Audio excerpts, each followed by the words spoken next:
The desert had always been silent. Only the wind moved across its endless dunes, shaping and reshaping the land like an artist who never finished a painting. But one year the silence broke. A storm came unlike any storm the desert had known. It was violent, but not with rain. Only with walls of sand that blotted out the sky for 3 long days. When the storm finally ended, something massive was revealed, half buried beneath the shifting sands. At first, a traveling caravan saw it. The traders thought it was an ancient ruin, maybe an old temple swallowed by time. From a distance, it looked like stone pillars twisted together in strange angles, but as they came closer, the shapes gleamed faintly under the sunlight like polished metal. No temple had ever looked like that. The traders sent word to the nearest town. Within days, archaeologists arrived. Dr. Sarah Lawson, a respected scientist, was among the first. She had spent her life searching for lost civilizations, but nothing she had seen in history books prepared her for this. The object rose out of the sand like the bones of a sleeping giant. It stretched longer than 10 football fields, its surface blackened and scarred as if by fire. Could it be an ancient crash? One of her team whispered. Sarah touched the metal with her hand. It was cold, too cold for the burning desert sun. She tapped it lightly, and the sound was not stone, not anything human. It was hollow, like a shell covering something greater. She stepped back and breathed in awe. "This," she said softly, "is not from Earth." News traveled faster than the desert wind. Within weeks, governments declared the site restricted. Soldiers came, setting up barriers and tents. Satellites were redirected to watch the area. What began as an archaeological wonder became a global secret. The government steps in by the second month. A massive research station surrounded the object. Teams from many nations worked together, though suspicion hung heavy in the air. Every country wanted to claim the discovery, but none wanted to start a war over it. Inside the largest tent, generals and scientists gathered around a glowing screen. Images of the buried object filled the room. Engineers had already dug away half the sand, revealing a colossal hull. Strange symbols, faint and curved like flowing rivers, ran across the surface. Dr. Lawson stood before the group and spoke carefully. "This is not a ruin. It is a vessel. We believe it is a starship, abandoned, damaged, perhaps for centuries." The room went silent. A starship. The word alone carried weight. Humanity had dreamed of traveling the stars, but never touched anything close to this. General Marcus Hale leaned forward, his face hard. "Can it be moved? Can it be restored?" Sarah hesitated. "The ship is beyond our understanding. Its systems are fused. Its power sources are dead, but the structure itself, it remains. We cannot ignore the possibility." The general exchanged glances with the others. "Then we will not ignore it. This project will be classified. No word leaves this room. What we find here will decide the future of humanity." First steps into the ship months passed. Digging machines cleared the sand until the entire vessel lay exposed under the desert sun. It was breathtaking, a dark, colossal craft shaped like a crescent blade scarred by ancient battles. One section near the center was torn open, as though something had ripped through it from the inside. Teams entered cautiously. Their lights cut across vast corridors taller than any cathedral, walls lined with unknown materials that reflected faint glimmers like stars. Inside, the air was thin but breathable. That shocked the scientists most of all. How could a ship buried for centuries still hold air? They explored room after room. Some chambers looked like control centers with consoles shaped in patterns no human hand had designed. Others seemed like storage bays, but their containers were cracked and empty. And then, deeper within, they found something extraordinary. A chamber glowed faintly with blue crystal-like structures fused into the walls. At the center stood a darkened core, massive and silent like the heart of a dead giant. Scientists guessed this was the ship's power source. Dr. Lawson placed her hand on the cold surface of the core. "This once powered stars," she whispered. "Now it sleeps." Secrets in the symbols. Meanwhile, linguists worked day and night on the strange symbols carved across the ship's walls. They were not letters, but flowing shapes that shifted in pattern, almost as if they carried layers of meaning. Dr. Kenji Tanaka, a language expert, presented his early findings. "This is not simply writing, it is both art and code. Some sections repeat in cycles like instructions. Others seem like warnings." "What kind of warnings?" General Hale asked. Kenji hesitated. We think this ship was not merely a vessel for travel. The symbols suggest it was built for war. A weapon. The room grew cold. Dr. Lawson added carefully, if this is true, then whoever left it here abandoned a weapon capable of destruction beyond our imagining. The general's eyes narrowed. Or perhaps they left it because they had no choice. The world reacts. Although the project was secret, rumors spread. Strange convoys were seen heading into the desert. Whispers of alien technology leaked onto the internet. People debated in cafes, classrooms, and late-night talk shows. Was it a hoax? A cover-up? Or the first proof that humanity was not alone? In the shadows of global politics, leaders argued. Some wanted to dismantle the ship and hide the truth. Others demanded to study it and harness its power. A few, more cautious, feared awakening something humanity was not ready to face. But none of them could stop what was already in motion. A spark of discovery, back at the site. An accident changed everything. During a test, engineers attempted to cut through one of the sealed doors using plasma torches. The heat activated hidden circuits. The entire ship shuddered, lights flickered faintly, and a low hum echoed through its corridors. The workers froze. Dr. Lawson and her team rushed to the chamber. For the first time since its discovery, the alien vessel seemed alive. The hum vibrated like a heartbeat. Tiny threads of light crawled across the walls, illuminating the symbols in faint silver glow. It's waking, whispered one of the engineers. Sarah studied the patterns of light. They were not random. They pulsed in rhythm, as though the ship was scanning itself, taking account of its own broken body. It's not alive, Sarah said, her voice trembling. But its systems, they are trying to restart. Fear and wonder. The activation caused panic among the military leaders. Some wanted to shut the project down immediately, fearing the ship could explode or worse, but General Hale argued the opposite. This is the greatest discovery in human history. We will not walk away. If the ship is a weapon, then better in our hands than in the hands of others. Dr. Lawson felt torn. She wanted knowledge, not war. Yet deep inside she knew humanity would not let such a thing rest. The ship was too large, too powerful, too mysterious, and in quiet moments she could not help but feel a sense of destiny. Why here? Why Earth? Why now? A glimpse of the past weeks later, a breakthrough came. Dr. Tanaka managed to decode part of the symbols near the central core. They described the ship's history, or at least a fragment of it. This vessel was once part of a fleet, he explained. It fought in a war far away. It suffered damage and was abandoned. The crew may have escaped or perished. We cannot know. Sarah leaned closer. Does it say who built it? Kenji shook his head. The symbols refer to them only as the makers, but there is one phrase that repeats again and again. The Broken Fang. That may be the ship's name. The Broken Fang. The word sent shivers through the room. Ending of Part 1.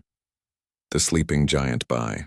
The end of the first year, the entire ship stood uncovered, a dark titan resting under the desert sun. Around it rose towers of scaffolding, research labs, and military fortifications. The ship remained silent again, but everyone knew it would not remain so forever. Dr. Lawson stood on a platform overlooking the massive vessel.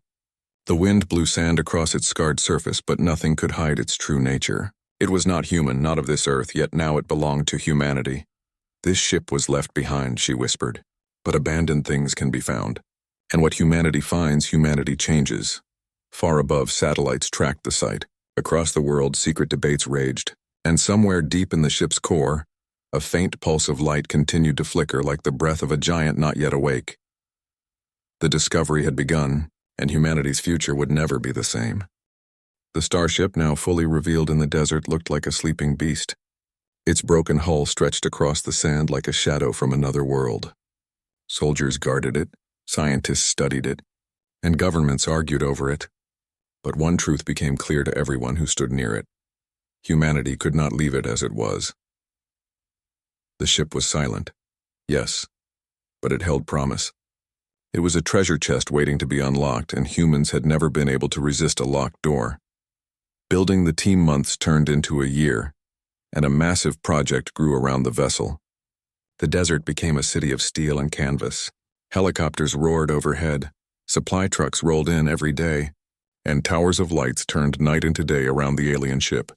Dr. Sarah Lawson, still one of the lead scientists, was joined by hundreds of experts, engineers from different countries, physicists from the best universities, and even computer scientists who usually built artificial intelligence systems for banking or medicine.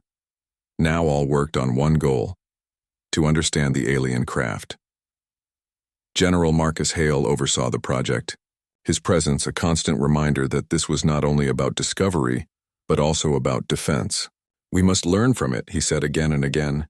"If others come for it, we cannot be unprepared." First attempts at repair.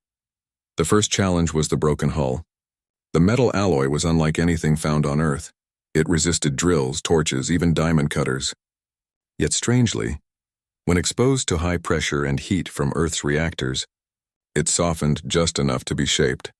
Engineers called it living metal, because it almost seemed to respond to the tools, adapting and healing tiny cracks when touched by human machines.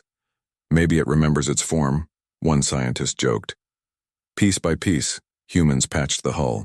They replaced shattered plates with mixtures of alien alloy and Earth steel. The result was not perfect, but it was strong. The Starship was no longer just alien, it was becoming something new. Human substitutes. The biggest obstacle was power. The alien core remained silent, unresponsive to every attempt to restart it. Some feared it was destroyed forever, but humanity did not stop. "If we cannot wake their heart," said Dr. Lawson, "we will give the ship our own." Teams installed nuclear reactors inside the vessel, linking them with thick cables and adaptive circuits.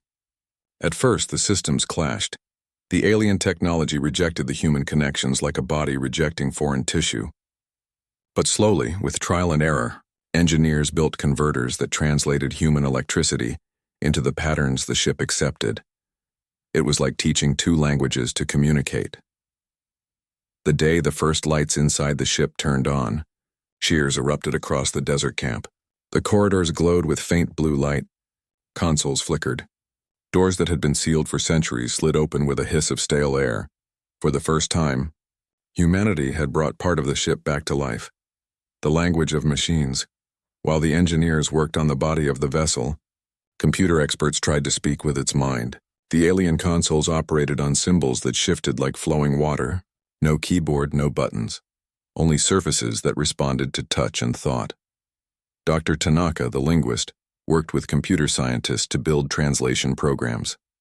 They connected Earth's quantum computers to the alien interfaces. At first, nothing happened. But one night, after weeks of testing, a faint stream of data appeared on the screens, symbols converting into simple patterns of numbers. "It's talking to us," whispered one programmer. The ship's system was damaged, fragmented but not completely dead. It responded like a wounded animal, cautious but alive. Through slow progress, humans began to understand. The vessel recognized input, accepted commands, and even showed holographic displays of its design. Many sections remained unreadable, locked behind alien codes, but enough was clear. This ship had once carried weapons capable of splitting moons. Dreams of the stars inside the desert base. The mood changed. What began as cautious study now became bold ambition. For centuries, humans had looked at the night sky and wondered what lay beyond. Now within their reach stood a vessel built to cross the stars. Dr. Lawson stood on the deck of the central chamber one evening, watching the glowing consoles flicker under human power. She imagined Earth not as a small blue dot alone in the cosmos, but as a new player in a much larger stage. "This ship will not only change science," she said to Tanaka quietly. "It will change who we are." Tanaka nodded but frowned. Change can bring hope, but it can also bring fear. Military Vision General Hale had a different view. To him, the ship was not just a dream, it was a shield and a sword. He ordered teams to focus on restoring the weapon systems. "Whether you like it or not," he told the scientists, "this ship is a weapon. If the makers abandoned it, then perhaps they had enemies. If those enemies return, what will protect Earth? Dreams will not." Reluctantly, the scientists agreed to test. Using fragments of alien design mixed with human engineering, they built energy projectors in the ship's lower bays. At first, the weapons fizzled and died, but after months of calibration, one finally worked. A beam of concentrated light shot into the desert night, slicing through a mountain ridge 2 kilometers away. The ground shook. The sky lit up like dawn. Soldiers cheered. Scientists stared in uneasy silence. Human modifications, more and more, the ship became less alien and more hybrid. Where alien circuits were burned out, humans installed their own fiber networks. Where the engines were silent, they added massive fusion drives built on Earth. The combination looked strange, like a body stitched together from two species, but it worked, and something surprising happened. The ship accepted the changes. The alien systems adapted as if curious about these human additions. Lights pulsed in harmony with the new reactors. Consoles displayed both alien symbols and human numbers. "It's learning us," said one engineer with wide eyes. Dr. Lawson smiled faintly. "Or we are teaching each other." First flight. The true test came one bright morning. After months of preparation, the engines were ready. Everyone gathered in the control chamber, their voices hushed with tension. "Begin ignition sequence," General Hale ordered. Reactors roared to life. The ground trembled. The air vibrated with a deep hum that shook every chest. Slowly, dust lifted around the hull as the massive vessel strained against gravity. For a moment it seemed the ship would collapse back into the sand. But then with a sound like thunder it rose. The alien starship, broken for centuries, lifted into the sky once more, reborn through human hands. People shouted, clapped, some even cried. For the first time in history, Earth commanded a vessel built for the stars. The ship hovered steady, glowing with both alien and human power. The desert beneath it shook with the force of engines not made for this world, and then gently it settled back down. The test lasted only minutes, but it was enough. Humanity had proven the impossible. The signal, but unknown to the humans, that first ignition did more than lift the ship. It sent out a pulse, a wave of energy stretching beyond Earth, beyond the solar system, carrying a message across the stars. The ship had awakened. And someone, somewhere, might hear it. Ending of Part 2, A New Creation. As the dust settled, the team celebrated. Scientists congratulated one another. Soldiers raised flags, and generals spoke of destiny. But Dr. Lawson, standing at the edge of the control chamber, felt a quiet unease. The ship was alive again, but it was no longer what its makers had built. It was something different, something human. She looked at the vessel and whispered to herself, "We did not just repair it. We changed it. This ship is ours now." The Broken Fang, once abandoned and silent, had become a hybrid creation, a machine of two worlds. Humanity had given it new life, and somewhere far away in the endless dark, others might soon discover what Earth had done. The desert night was quiet again, but inside the camp no one slept. The alien starship stood on its landing platform, glowing faintly with lights that had not been seen for centuries. Humans had repaired it, patched its wounds, and filled its veins with new power. Now came the hardest part. The ship was alive enough to hover, to obey commands through human-made systems, but its true heart, the alien core at its center, remained silent. Without that core, the ship was only half awake. The human reactors kept it moving, but the deeper systems, the ones that controlled star travel and hidden technologies, refused to respond. Dr. Sarah Lawson walked through the ship's vast corridors, her footsteps echoing softly. The walls shimmered with faint lines of blue pulsing like veins. She placed her hand on one of the glowing panels. It felt warm now, not cold as when they had first discovered it. "It's waiting," she whispered to herself. "It's waiting for something." The debate in the main command chamber, leaders and scientists gathered around a large holographic table. Images of the ship's systems floated above it, alien symbols mixed with human numbers. General Marcus Hale stood at the front. His voice was firm as always. "We have rebuilt what we can. The vessel is stable. Now we must attempt a full activation. We must wake its core." Dr. Tanaka frowned, shaking his head. "We do not know what will happen. The ship's systems are not just machines. They are complex, adaptive. If we force the core awake, it may not respond as we expect. It may resist. Or," the general replied, "it may finally show us its true power." Dr. Lawson stepped forward. "General, this is not just about power. We may be about to touch something that was never meant for us. The ship could carry knowledge, or it could carry dangers. We must be careful." But the general was not moved. "Caution will not defend Earth if someone else comes to claim this. We are not here to keep secrets buried. We are here to protect humanity's future. The room fell into silence. Everyone knew the decision was already made. The preparation for weeks, teams worked to prepare the activation. Cables thicker than tree trunks connected the alien core to human reactors. Computers translated between alien code and human programming. Safety barriers were built around the control chamber, though no one truly believed barriers could contain whatever the ship might unleash. Every day, Sarah studied the core. It stood in a great circular chamber taller than a house, dark and silent, like the heart of a giant turned to stone. Its surface was smooth but patterned with faint symbols. Sometimes when she looked at it long enough, she thought the symbols shifted, like whispers she could almost hear. "What do you hold inside you?" she murmured. "Memories of war? Or the key to the stars?" No answer came, only silence. But in that silence there was weight, like the pause before a storm. The day of awakening, at last the day came. The desert sun rose over the camp, lighting the towers and scaffolding around the starship. Soldiers lined the edges of the platform. Scientists sat at their consoles. Engineers tightened the final connections. Inside the control chamber, General Hale stood tall. "Today," he announced, "we wake the ship. Today humanity steps beyond the limits of our world." Dr. Lawson, standing at her station, felt her heart race. Her fingers hovered over the console. Tanaka stood beside her, his eyes narrowed with worry. "All systems ready," an engineer reported. "Begin activation," Hale ordered. The core awakens. The reactors surged. Power flowed into the cables. The chamber around the core lit up with a blinding blue glow. Symbols blazed across the walls like rivers of light. At first nothing happened. The core remained still, silent. Then slowly it began to hum. The sound was low at first, then deeper, vibrating through the floor, through the walls, through every chest in the room. The air felt heavy, charged like a storm before lightning. The core's surface split into glowing lines, forming patterns like constellations in the night sky. Energy pulsed outward, racing along the ship's corridors. Lights flared to life across every deck.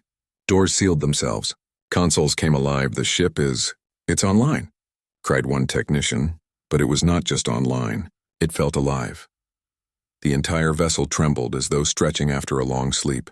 Holographic displays filled the command chamber, projecting star maps, systems, and sequences no human could fully understand. "It's waking its memory," whispered Tanaka. The pulse. Suddenly, the core released a great wave of energy. It burst outward like a heartbeat, shaking the desert. Every satellite in orbit flickered. Power grids across nearby cities went dark for seconds at a time. The night sky lit up even though the sun still shone. The wave did not stop at Earth. It raced into space, across the solar system, beyond. A signal carrying far into the galaxy. Sarah gasped. "We've just announced ourselves." General Hale's eyes narrowed. "Then let them know. Humanity is here." The first flight with the core awake, the ship no longer depended only on human reactors. Its alien system surged with new strength. Engines glowed with light that defied description. Shields rippled across its surface. "Engage lift," the general commanded. The ship rose smoothly, effortlessly this time. The ground trembled, dust spiraled upward, and the vessel climbed into the sky. It soared higher, breaking through clouds until the desert below looked like a painted map. Inside, the crew stared in awe as displays showed Earth from above, a blue and white sphere turning slowly against the blackness of space. "We're in orbit," an engineer whispered, tears in her eyes. For the first time, humanity stood aboard a vessel truly built for the stars. Discovery of hidden systems. As the ship orbited Earth, more systems unlocked themselves. Hidden chambers opened. Armories filled with strange devices revealed their contents. Some were too damaged to function, but others pulsed with strange light, waiting to be understood. Scientists scanned them with trembling hands. The weapons were not simple guns or missiles. They were energy devices that bent gravity, beams that could slice through steel as if it were paper, shields that could turn away meteors. "This is more than a ship," Sarah whispered. "This is a fortress, a megawapon." But one system drew even more attention, a drive buried deep within the ship, now humming with energy. It was not just an engine, it was a star drive, capable of carrying the vessel faster than light. Humanity had dreamed of reaching the stars. Now for the first time the stars were within reach. Mixed feelings back on Earth, the world watched in shock. Though the project was secret, the ship's rise into the sky could not be hidden. People looked up from their homes, their cities, their farms, and saw a massive crescent-shaped vessel gliding above the clouds. Some cheered, believing it was humanity's greatest achievement. Others feared it, calling it a danger, a curse, a weapon that could end the world. Inside the ship, those feelings were shared. The soldiers stood proud, ready to wield the new power. But many scientists felt uneasy. Tanaka turned to Sarah. "We've crossed a line. We are no longer simply explorers. We are carrying a weapon that even its makers abandoned." Sarah nodded. "Yes, but perhaps that is what makes us different. We don't abandon. We rebuild. We adapt." The unexpected message as the ship stabilized in orbit, a sudden alert flashed across the consoles. Symbols appeared, flowing quickly, too fast for anyone to translate. Then, unexpectedly, the ship projected a holographic image into the chamber. It was not clear or sharp, only fragments. Shadows of alien figures, tall and strange, standing in a row. Their voices echoed like distant thunder, words no human could understand. The image flickered, then vanished. "What was that?" An officer asked, his voice tense. Tanaka looked pale. It was not memory. That was a response. The ship is not just awakening, it is calling. The realization back in the control chamber, Sarah stared at the glowing core. She understood now. The pulse, the hologram, the activation, it was not just about the ship itself. The ship had been part of something greater. A fleet, a war, a history far beyond Earth. By waking it, humanity had not only rebuilt a vessel, they had sent a signal into the galaxy, telling others that the Broken Fang lived again, she whispered. "We are no longer alone." Ending of Part 3, The Signal, sent the ship drifted above Earth, its shadow crossing oceans and continents. Below, billions of humans watched in wonder and fear.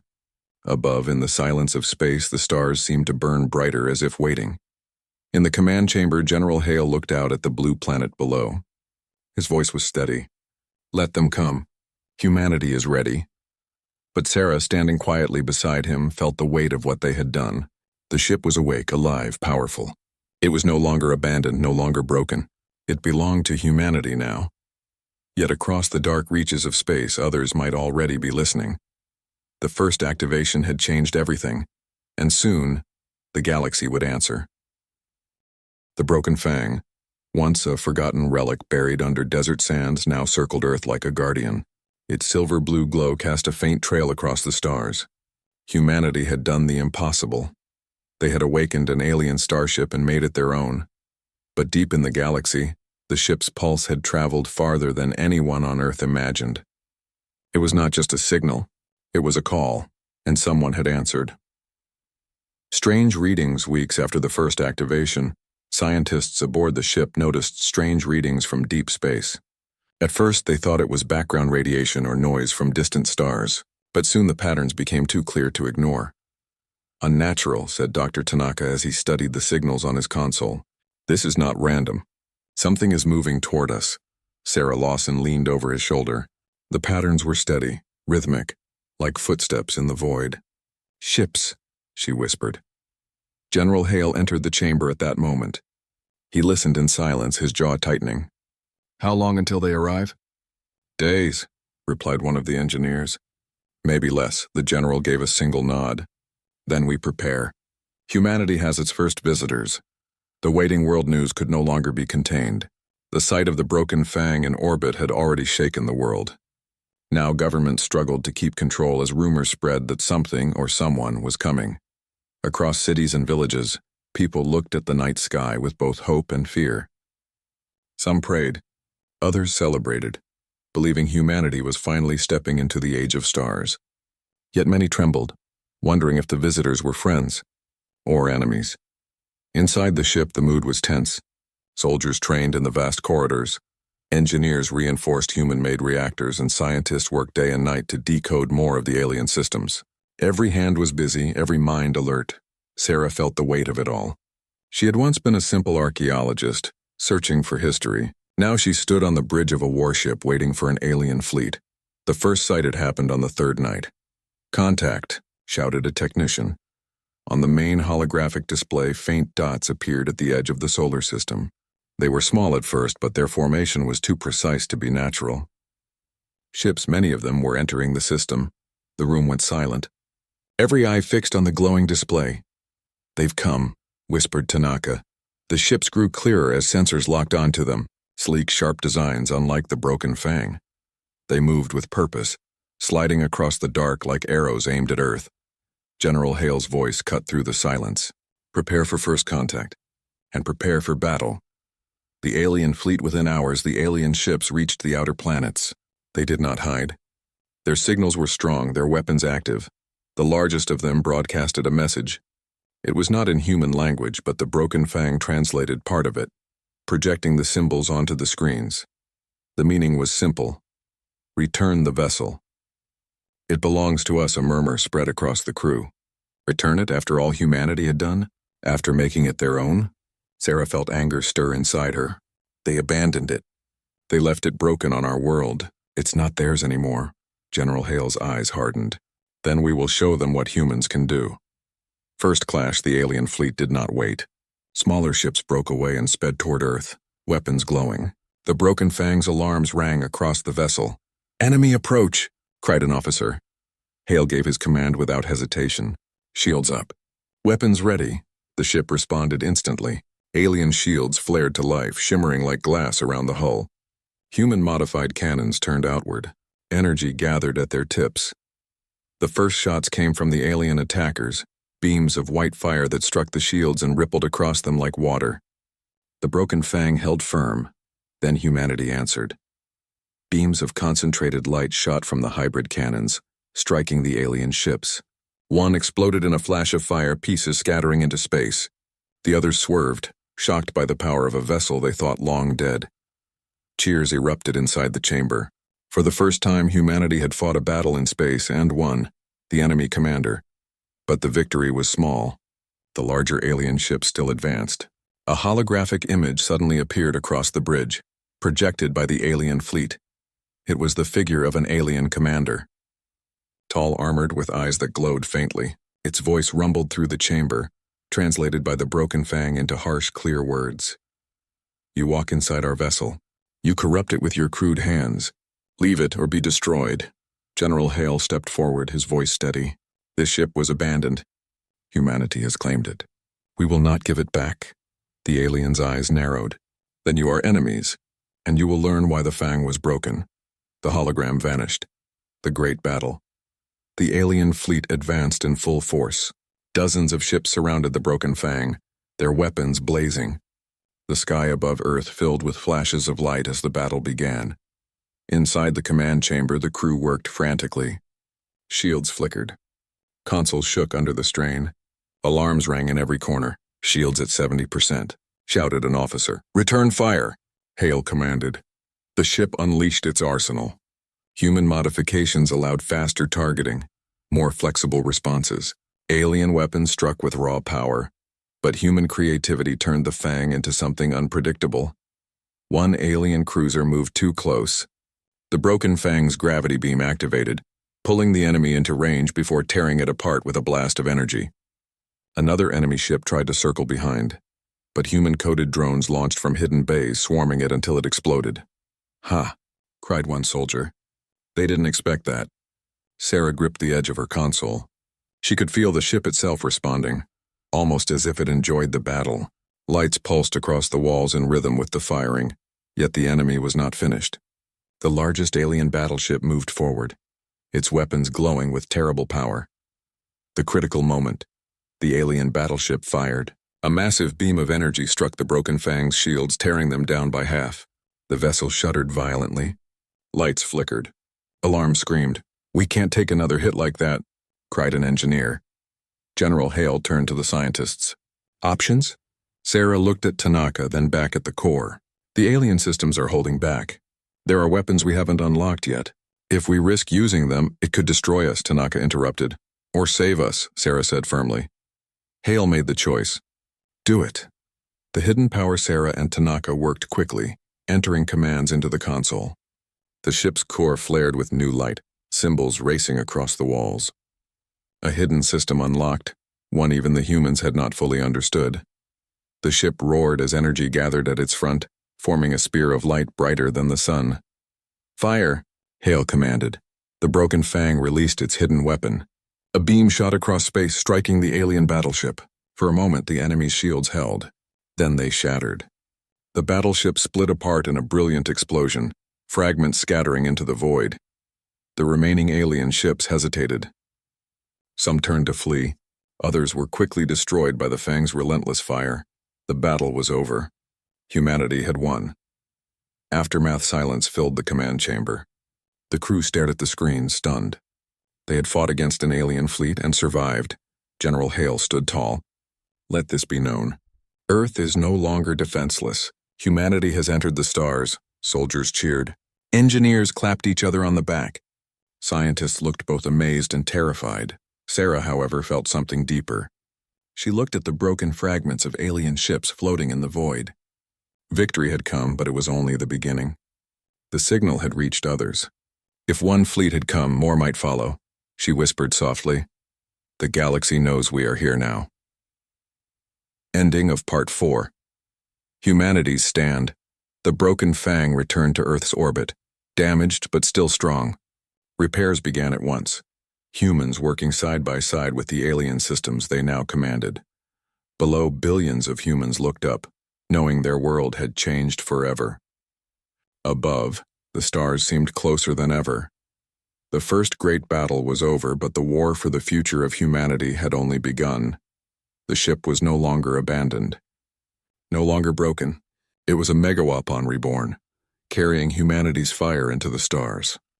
The battle in orbit was over, but the galaxy was no longer silent. Pieces of alien ships floated like broken stars above Earth, glowing faintly as they drifted into the void. Humanity had won its first fight beyond the sky, but everyone aboard the broken Fang knew the truth. This was not the end. It was the beginning. The signal had traveled far. If one alien fleet had come, others would soon follow. The question was not if they would arrive, but when, and whether humanity would be ready. Repairing the giant, the broken Fang had survived, but it carried deep scars. Whole sections of the hull were charred. Shields were weakened. Some weapon systems flickered on and off, damaged from the enemy's assault. In the days after the battle, engineers swarmed across the ship like ants on a mountain. Welding sparks lit the corridors. New cables stretched across decks. Human-built machines replaced what alien systems could not repair. Dr. Sarah Lawson walked among the repair teams, her eyes scanning the glowing walls. She could feel the ship responding, adapting, almost alive. The lights in the corridors pulsed like a heartbeat, as if the Fang itself was proud of its victory. General Hale stood on the bridge, watching the work continue. "Every hour we delay is another hour the galaxy gains on us," he said. "This ship must be stronger than before, faster, deadlier." Sarah hesitated before replying. "General, we are making something new here. Not just a weapon, not just a fortress. This ship is becoming human." The general's gaze softened for a brief moment. "Then let us hope humanity is strong enough to carry it." The world below on Earth, the battle had changed everything. Billions of people had seen flashes in the sky. Governments could no longer hide the truth. Crowds filled the streets of great cities, cheering the ship as it passed overhead. Children pointed at the stars with wide eyes. Artists painted murals of the Fang rising from the desert. For the first time, humanity felt united, not by fear but by wonder. Yet not everyone felt safe. Some leaders warned that Earth had now become a target. If alien fleets returned in greater numbers, the planet itself could be at risk. Debates filled the halls of power. Should the ship be used only as defense, or should humanity take it into the stars to face threats before they reached Earth? The answer came soon enough.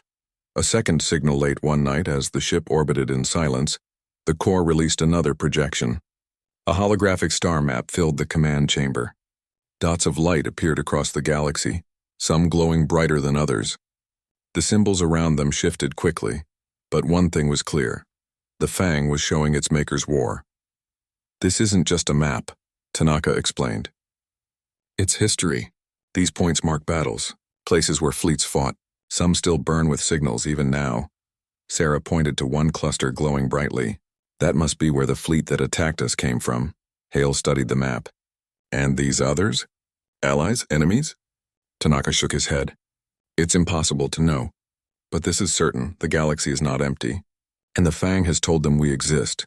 The room fell quiet. Humanity stood at a crossroads. They could stay and wait for the next enemy to arrive, or they could rise and meet the galaxy on their own terms. The decision General Hale called a council on the ship. Leaders from Earth joined through secure channels, their faces glowing on large holographic screens. We have two choices, Hale began. Stay hidden on Earth and wait for the galaxy to come. Or we rise and take our place among the stars. We have the Fang, we have the courage. I say we ascend. Some leaders agreed, their voices filled with pride. Others worried about the risks. What if humanity was too small, too young, too fragile? Sarah spoke at last. We cannot go back to hiding. The signal has already gone out. Whether we want it or not, the galaxy is coming to us. If we want to survive, we must face it on our own terms. The Fang is not only a weapon, it is a message. Humanity is ready, her words carried weight. After long debate, the decision was made. The broken Fang would not remain in Earth's orbit. It would carry humanity into the stars. The first human crew volunteers came from every corner of the world. Pilots, scientists, engineers, explorers. They gathered aboard the Fang, representing many nations, but all united under one flag, humanity. Training was intense. Soldiers learned to use alien weapons. Scientists studied the star drive. Engineers practiced emergency repairs. Day by day, the ship felt less like a relic and more like a home. Sarah walked through the living quarters one evening, watching young recruits laugh as they adjusted to weightless corridors. For a moment, she smiled. Humanity was adapting faster than anyone expected. Tanaka joined her, carrying a datapad filled with alien translations. It feels strange, he said quietly. Yesterday we were only looking up at the stars. Now we're climbing into them. Yes, Sarah replied softly, and we may never climb back down. The first jump at last, the day came. The Fang's engines were ready. The star drive pulsed with alien light fueled by human reactors. The crew gathered in the command chamber, hearts racing. General Hale stood tall. This is not a test. This is history. Today humanity leaves its cradle. Sarah entered the final command. The ship's core flared with blue light. The walls shook gently as the drive built power. Coordinates locked, Tanaka reported. Engage, Hale ordered. The broken Fang roared. Space outside the windows bent and twisted. Stars stretched into lines of light. The ship shuddered once, then vanished into faster-than-light travel. For a breathless moment, there was nothing but silence. Then the stars snapped back into view. The Fang had jumped. Humanity had traveled beyond its solar system for the first time. Cheers and applause filled the chamber. Some cried openly. Others stood in stunned silence. Sarah looked out at the new stars beyond. We are no longer just Earth's children, she whispered. We are children of the galaxy now. First encounter. The Fang did not travel far before meeting its next challenge. Sensors picked up a drifting station near a dead star. It was ancient, broken, its lights flickering faintly. The crew approached carefully. Inside the station, they found remnants of another alien race, different from the Fang's makers. Their technology was weaker, their walls crumbled, but records showed they too had once fought against the same enemy that now hunted Earth. This proves it, Tanaka said. The war was not just between two sides. There were many races. Many were destroyed. Perhaps some survived. Sarah touched the cracked walls gently, and maybe they left messages for us. The crew recovered fragments of data. Some spoke of fear. Some spoke of alliances. All spoke of a galaxy at war. Humanity's message. When the Fang returned to orbit near Earth weeks later, it carried more than knowledge. It carried purpose. Humanity could not wait to be hunted. They would rise, seek allies, and carve their own place in the stars. General Hale gave a speech that was broadcast across Earth and beyond. Once, humanity looked at the stars with fear and wonder. Now we rise among them. We are no longer silent. We are no longer weak. We have taken what was abandoned and we have made it our own. To the galaxy we say, humanity lives. Humanity fights. Humanity ascends. Across Earth, people roared with pride. For the first time, the planet felt united under one banner, not divided by borders but bound by destiny. The living ship, as months passed, the broken Fang changed even more. With every repair, every modification, it adapted. The ship felt less like a relic of war and more like a partner. The crew began to sense it. Lights flickered at their touch. Consoles responded faster to familiar hands. Some even believed the ship understood them. "It's not just a machine," Sarah told Tanaka one night. "It's something more. And now it's ours." Tanaka smiled faintly. "Then it is not the broken fang anymore. It is the human fang." They both laughed softly. But the truth was clear. The ship no longer belonged to its makers. It belonged to the humans who had given it new life. Ending of Part 5, Humanity Ascendant. The broken fang left Earth once more, carrying its new crew into the stars. It was no longer an abandoned relic, no longer broken. It was a hybrid of two worlds reborn through human hands. The galaxy would not ignore it. Enemies would come. Challenges would rise. But for the first time in history, humanity was not just a world. It was a force. And as the Fang's engines blazed across the void, one truth echoed across the stars. Humanity had ascended.